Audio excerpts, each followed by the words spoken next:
Prabudo vidurinis brolis lyg gyva rasa nupraustas. Taip jam tapo lengva ir linksma.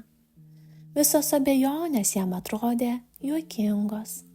Ir nuėjo jis toliau, žvelgdamas į sutiktus žmones visai kitomis akimis.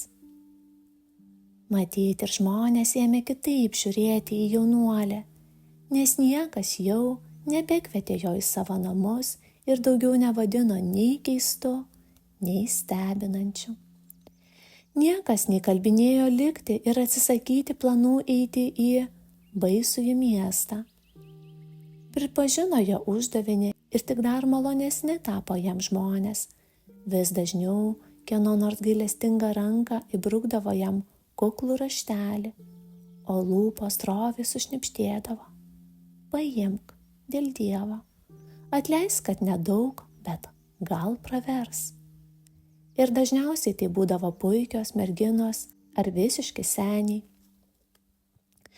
Pagaliau vidurinis sūnus priėjo miestą, susirado namus, kuriuose nusprendė tapti pagalba ir džiaugsmu savo įmotei. Įžengė jis į šiuos namus, aiškiai atsimindamas tėvo žodžius, pasakytus jam per sapną. Vos įėjęs į kiemą, jis iš karto pamatė prieangyje stovinčią moterį, dar neseną, su ligos ir širdgėlos iškamuotu veidu. Sveika, motina, aš atėjau pas tave pakeisti prarasto sūnaus. Priimk mane vietoje jo ir leisk padėti tau darbuose. Eik su Dievu, jaunuoli, ar supranti, ką kalbi? Išsigandusi atsakė moteris. Mano namai užkrėsti, liga persimetė į mūsų kvartalą. Tiesa, šį kartą mirė nedaug žmonių, bet liga tęsiasi jau daug savaičių ir mirtinai išsekina žmonės. Išeik greičiau, neturiu jėgų net kalbėti su tavimi. Aš nieko negaliu tau duoti, nes ten, kur atėjo liga, viskas pavojinga, viskas užkrėsta. Kalbėdama moteris sunkiai kvėpavo ir tardama paskutinius žodžius taip susviravo, kad vos neparkrito. Jaunuolis akimirksniu nusimetė kuprinę nuo pečių, paėmė moterį ant rankų ir tarė: nieko nebijok, motina, tik pasakyk, kur tave nunešti ir būk rami, aš laiku atėjau tavęs išslaugyti. Šiaip taip pakėlusi ranką, moteris tylomis parodė jaunuoliui duris į kambarį. Jos veidu ritosi ašaros, kai jaunuolis paguldė ją į, matyt jau seniai nebeklojamą lovą. Oras kambaryje buvo sunkus ir tvankus.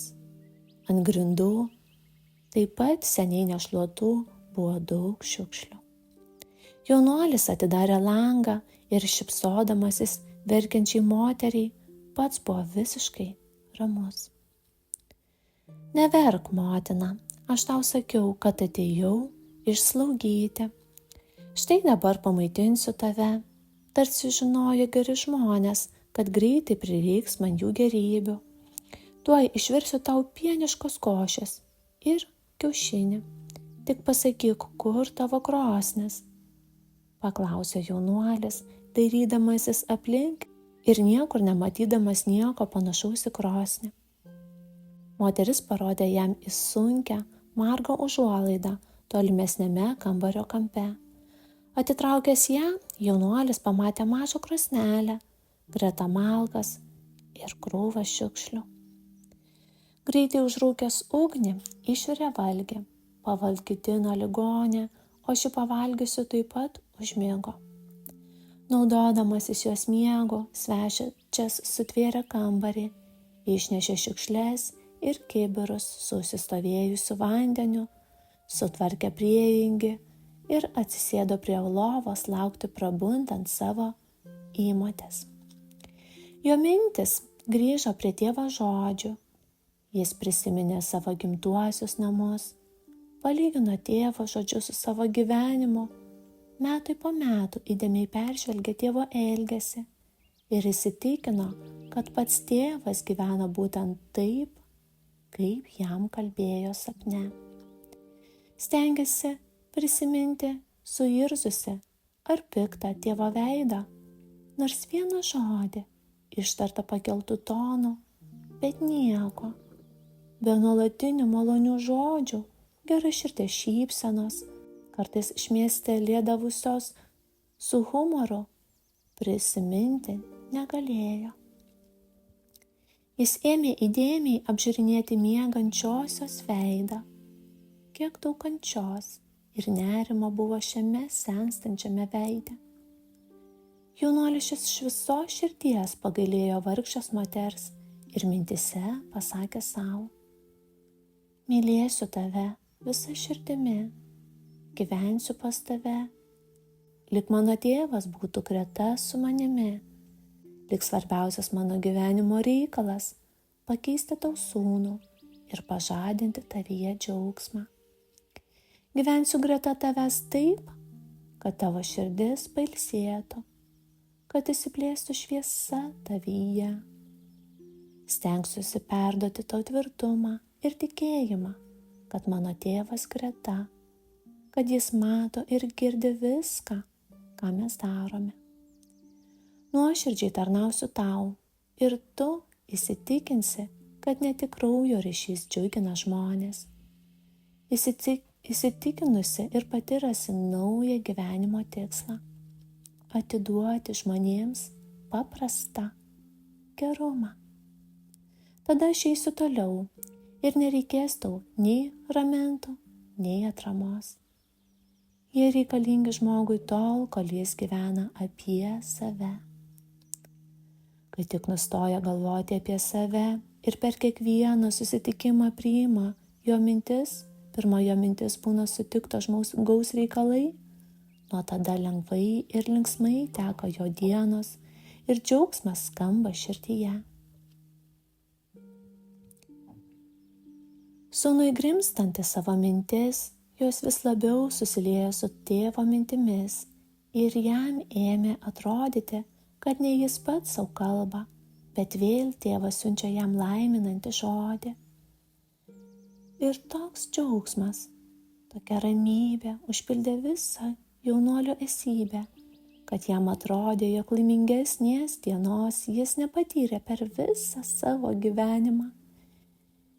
Jis nusišypsojo kelyje sutiktų žmonių nuomonėms apie sunkų ir baisų žygdarbį, kurio jis ketino imtis.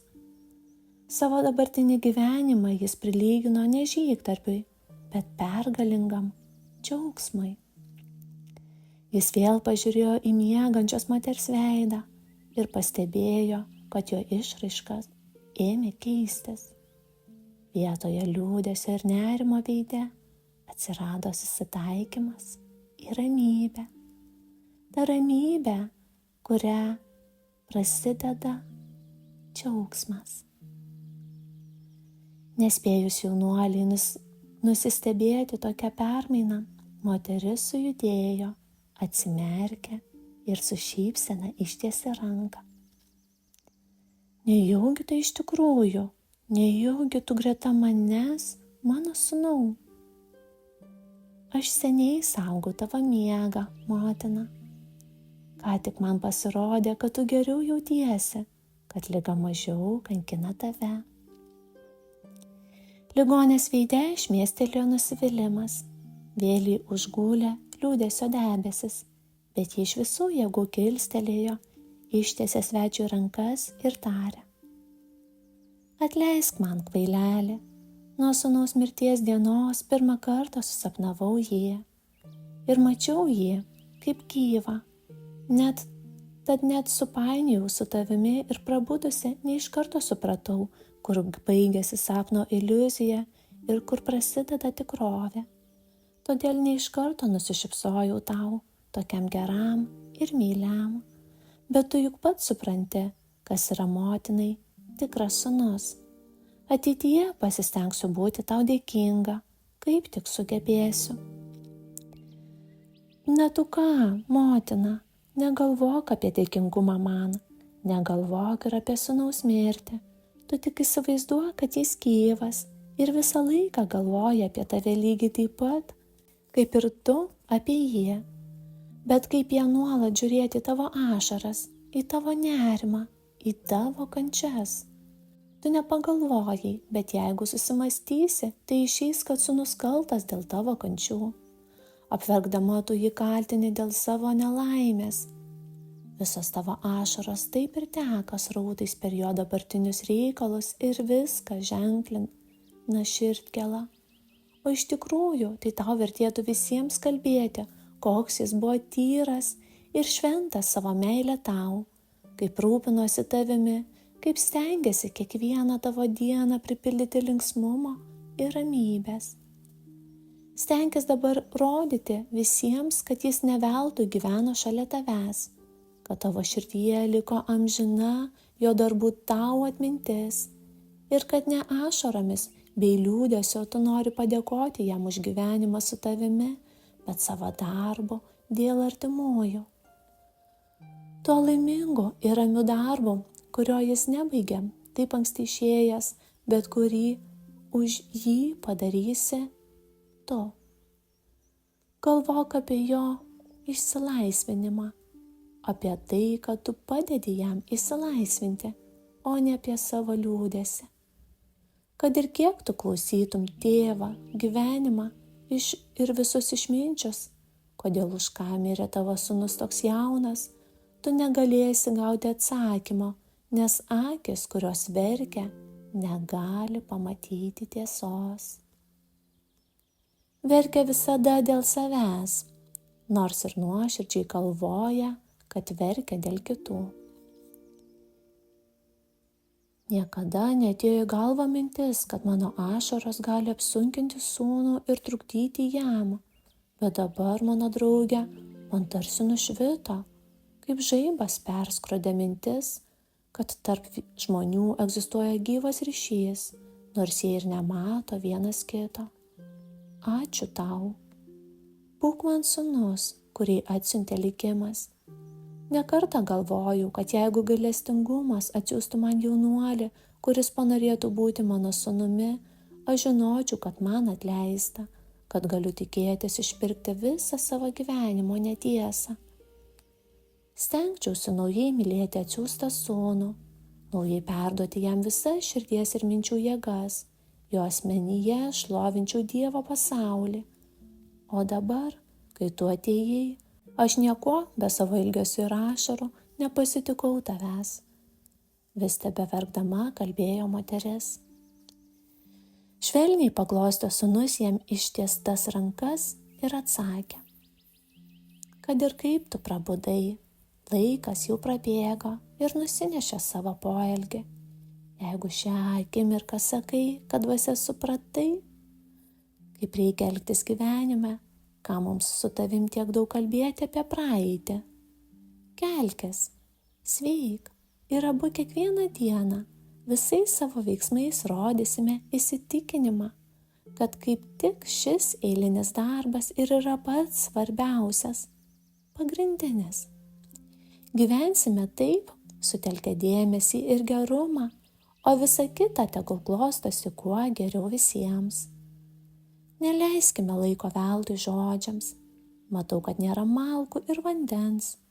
Pasakyk, kur jų rasti, kad galėčiau išvirti košę. Aš viską tau paaiškinsiu, bet pasakyk, kuo tu vardu. Mano brangus sūnus buvo Borisas. Mano vardas Glebas.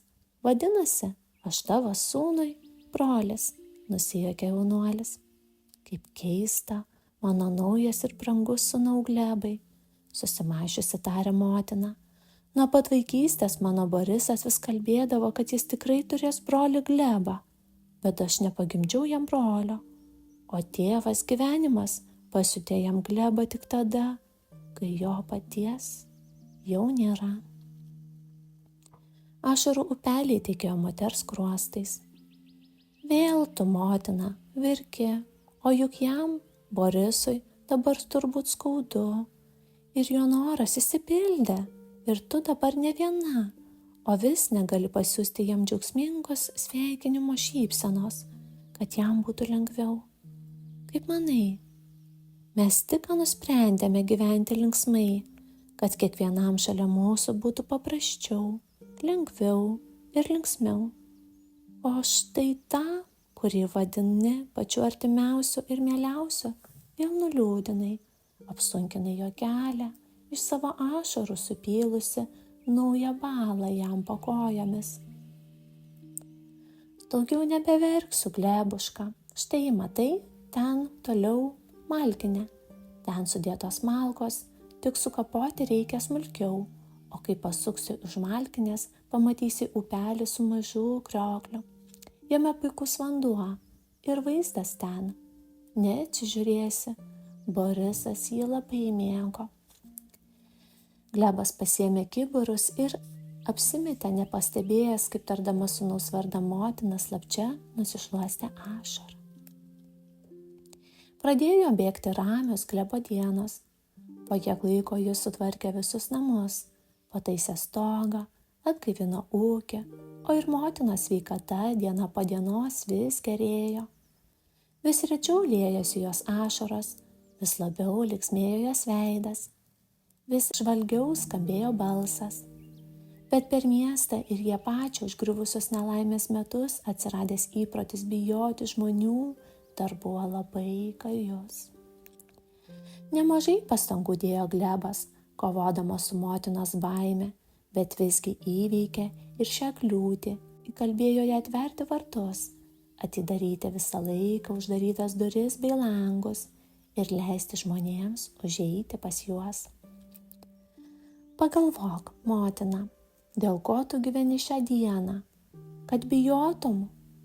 Tada tu drąsiai galiu nebeužimti vietos žemėje. Tu bijai, vadinasi, vaikštai su mirtimi, o ne su gyvenimu. Tu savo gerumo su pasveikinimu neperdavei nė vienam žmogui. Vadinasi, vien tik mirtis gyveno tavyje, o tu joje. Tavo pasveikinimas su žmonėmis turi būti gyvenimas su Dievu ir dėl Dievo. Jeigu tai nepasisveikinai su žmonėmis, nieko be mirties tau ši diena neatnešė. Tai ko jos bijoti? Bijoti tau nėra ko, nes tu ir negyvenai šią dieną. Po truputį išgyvendama visas baimės stadijas, nekartą apimta nusivylimo dėl drąsaus savo jaunojo sūnaus elgesio, be baimės vaikštančio po užkrėstą miestą, nepriekaištaudama Glebui, kad likimas jai pasiuntė jį į pagalbą, o jis apie ją net negalvoja. Per didelį vargą ir kančias laisvinosi motina iš ją deginančių baimės gniaužtų. Aš ir įsivaizduoti negalėjau, kokią laimę gyventi žemėje, kai širdis laisva nuo baimės, kaip lengva ir ramu dirbti, pasakė kartą Glebui motina. Kai tu man kalbėdavai, kad svarbu tik tai, ką ir kaip darai dabar, man atrodė, kad tu tiesiog dar vaikas ir tavo galvoje tėra vaikiškos mintis, kad rimtam ir praktiškam žmogui svarbiausia pasirūpinti savo ir artimųjų rytojumi. Neseniai aš supratau, apie ką tu kalbėjai, tvirtindamas, kad gyvenimas tai dabar. Tik tas tavo dabar paaiškino man, kaip reikia išlaisvinti širdį ir mintis, valyti jas būtent šią akimirką, nes būsima akimirka gimsta tik iš dabartinės. O dabartinė temdo akis, kurios verkia ir neleidžia joms aiškiai matyti, nusijuokė Glebas ir apkabino motiną. Ne, sūneli, akis jau neverkia ir aiškiai mato, ką joms daryti, kad taptų džiaugsmo jėga. Bėgo dienos ir mieste atsirado daug motinos bei jos naujojo sūnaus draugų. Nebuvo prašymo, kurį būtų atstūmę vaišingi jų namai. Nebuvo širdies, kuri būtų išėjusi nepaguosta iš anksčiau ašaros ir liūdesyje skendėjusių namų, dabar tapusių ramybės namais. Kiekvienas išeidamas iš jų galvojo, štai pagaliau radau savo ištikimus draugus. Daugelio naujų Glebo pažįstamų širdise tarsi tirpo pertvaros. iki šiol trikdžiusios jiems būti paprastais žmonėmis. Vieni anksčiau galvodavo, kaip išlaikyti savo pranašumą. Susitikus su žmogumi, kiti stengdavosi iš visų jėgų būti naudingi savo artimui. Treti tvirtai tikėjo Dievą ir norėjo matyti visus sutiktuosius, kaip jiems reikia gyventi, tik pagal savo idealus vertindavo kiekvieną sutiktąjį. Ketvirti stengdavosi neleisti laiko veltui, kiekvienu savo žodžiu ir veiksmu siekia auklėti žmonės, manydami, kad būtent tai džiaugsmas jų, didžiausias jų nuopelnas ir paprastas ir lengvai suteikiamas gerumas nesiliejo iš jų širdžių. Viskas nors trukdė jam lietis, ir tik susitikę su Glebu, daugelis suprato, kad nesutikti žmonės trukdė jiems būti geriems, o juose pačiuose gulėjo sąlyginimų plokštės, ant kurių jie piešė sutiktųjų atvaizdus, matydami žmonės ne amžinybę, bet laikinumą. Kiekvienoje širdyje tapdavo šviesiau ir linksmiau, kai tik jį pamatydavo, kas trukdė jos pačios santykius su žmonėmis paprastumui. Daugelis anksčiau kalbėjo, o iš kur paimsi tą džiaugsmą? Dabar šypsojasi savo ankstesniam neišprusimui, kuris buvo vienintelė jų nepilnavertiškai išgyventos dienos priežastis.